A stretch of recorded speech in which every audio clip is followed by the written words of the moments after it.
Hello, this is Avnish and Vedant from Grassroot Duo, and you're listening to Going Grassroot. Let's get started.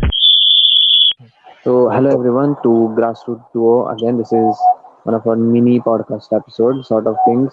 And I think we came to this because we realized that sometimes we are so late for recording a podcast that we Yes, have to do small episodes. And even right now, I think, look, India has maybe in Maharashtra, huge celebration of Ganpati.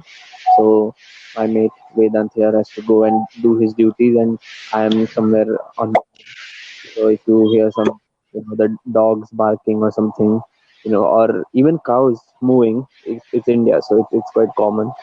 So please forgive us. But yeah, mini episode, and today we are going to talk about the Europa League final, which is upon us now. yes, and Cologne is all set to host the final between Sevilla and Inter today, and I think we can say that it's a game between the unwanted Premier League 11 against the lovers of the Europa League. Yeah, and I think Inter Milan, well, it's after the Champions League win, they haven't quite been in this sort of situations where they're playing, uh, the semi-finals or the finals or high pressure situations. So I'm happy that at least an Italian side have a good chance of winning a European trophy.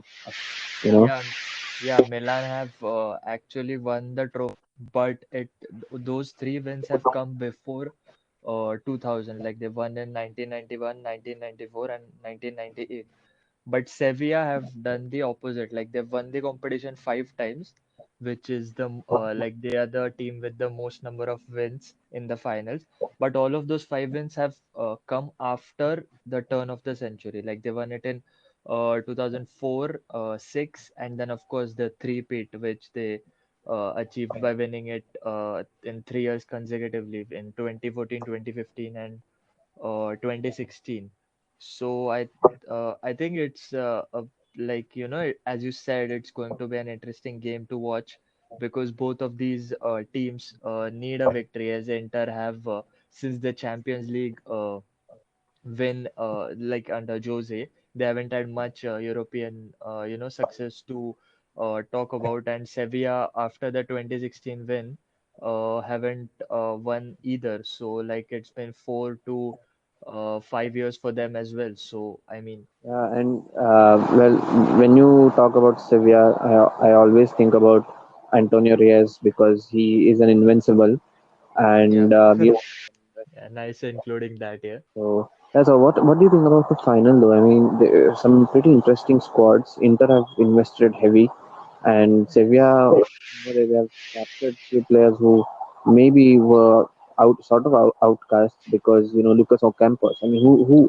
would have thought that Ocampos would be in a final? I mean, we know what Yes. happened in Monaco, and even after that, I think Marseille and didn't work out over there as well. But he's in the final now, so Yeah, yeah, Sevilla, and Sevilla. actually Lucas Ocampos is actually in doubt for this game because of a knock he suffered in the semi-final against United. So I mean Sevilla must be hoping that he's fit for this game. And actually talking about Sevilla under their manager Lopetegui, they have been a decent side in the Europa League. They have strong centre backs in Carlos and Kuende. Like both of them are have been vital to the success or the defensive success since the season has started. And of course they have two of those attacking fullbacks, Jesus Navas, as we all know, who played for Manchester City earlier. And another player, Reguilon of Real Madrid, has been quite interesting to watch this season. He has been very, very good in that left back role, and because of that, he has received his first call up for Spain yesterday. And apart from that defense, they have Eva Banega in that midfield who practically runs their midfield and dictates the game. And this is his last game for the club, unfortunately. So I think. he will want to make it memorable and go away with a trophy. So Sevilla are dependent on their Argentine duo of Banega and Ocampos, as we already said. Yeah, and it's tough. And when you go on the side of Inter Milan, there's all sorts of United players Yes, who, maybe made the right decision because they are playing the final and not Manchester United. But okay. yeah, I think it would be great if Inter are a very strong side, and the duo up front like us are spectacular. Lautaro Martinez and Lukaku. I think they have a burden actually because everyone's looking at them and everyone's thinking that these pairs someone has to score, and it's a huge opportunity for them as well because we all know Lautaro Martinez is linked with Barcelona now, Yes. and it changes his profile. And even Lukaku, he has a point to prove for his doubters. No, actually, So Lukaku this season, I mean, he actually has had the best club season of his career. He has scored 33 goals for Inter, and he could break Ronaldo's record of 34 goals in his very first season. So, yeah, I mean, he has proved his doubters wrong, but if there are some still, he would want to prove them wrong as well in the final. unless you win a trophy, I think there's always someone who would doubt you because Yeah, if he wins a trophy, he might be considered in that bracket where Lewandowski and something because he has to win a trophy for yes, that. And even I think in the midfield, Nicolo Barella is there, and Ericsson is going to be a huge presence, yeah. and it's going to be difficult. I'm going to watch even. Antonio Conte, despite all his managerial success so far, has failed to win a European title in his career. And Julian Lopetegui, on the other hand, is yet to win a senior trophy as a manager. So it's an important and a must-win game, you could say, for both of these managers. And both of them would like really be desperate for the win today. And yeah, we'll have to see. And we just talking about the Lukaku and trophy part you mentioned earlier. Ronaldo actually won that trophy when the in the UEFA Cup final, I think, when it was Inter versus Lazio, and he produced one of his best performances of his career during that game. So Lukaku would be looking to produce something like that here and break his record and win a trophy, of course. Yeah. So it's going to be an incredible watch, and Yes. it's I think it's very well balanced. And we had these strong favorites versus underdogs.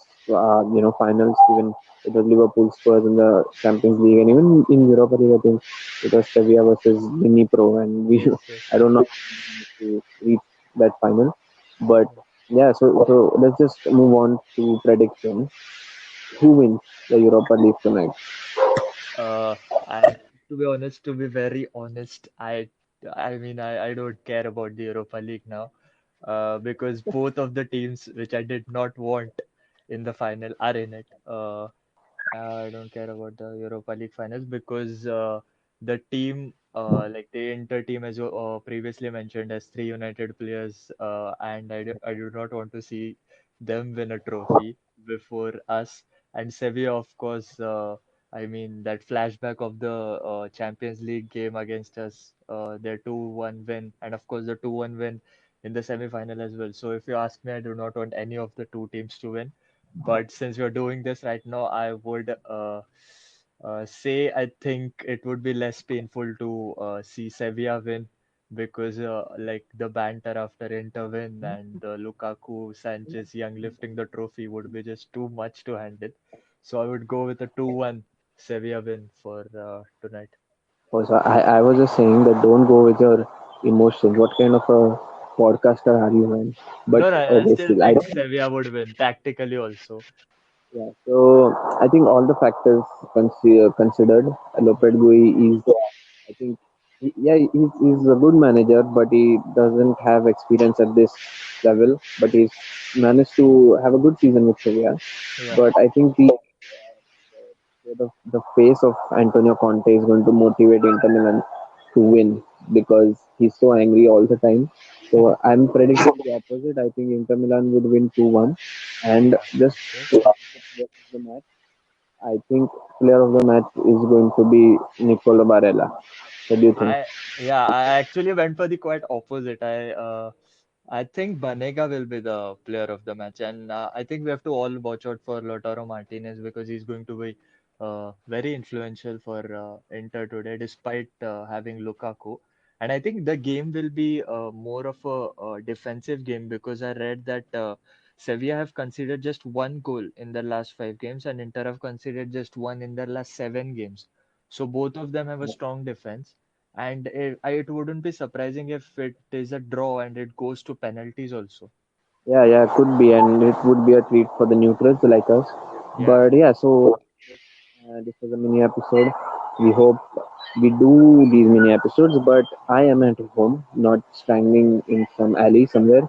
But yeah, just follow our podcast, and if you want to listen to our full episodes and full coverage of the recent happenings and other European games and Premier League and La Liga and other leagues as well, so go on and follow us on Spotify and subscribe to us on YouTube.